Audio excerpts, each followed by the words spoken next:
Alam nyo bang pwede rin gamitin ang anti-vowsy law laban sa mga abusadong kababaihan dito? Attorney G, applicable din ba ang anti-vowsy law sa mga babaeng abusado dito? Oo naman, at nilinaw na ng Korte Suprema yan. Una, same-sex or lesbian relationships. Ayon sa Korte Suprema, kung isang babae kayo at kapwa babae rin ang karelasyon o dating karelasyon ninyo, pwede pa rin kayo magsampa ng violation of anti-vowsy law laban sa karelasyon o dating karelasyon ninyo kung maging abusado rin ito.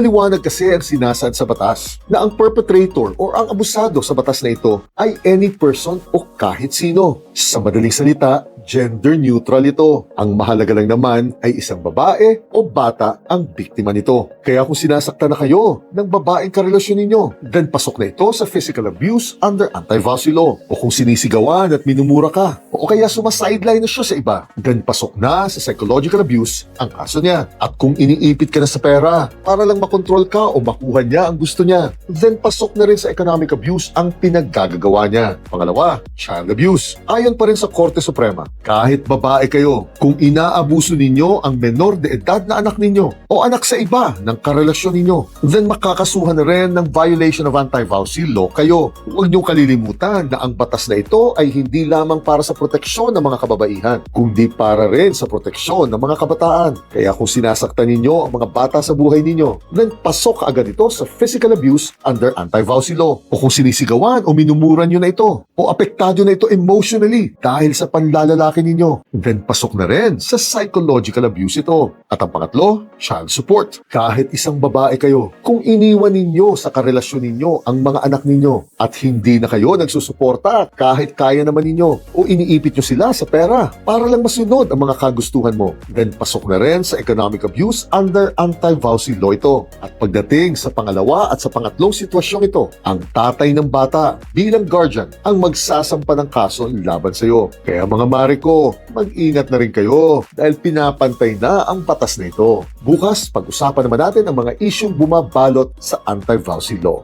Chine!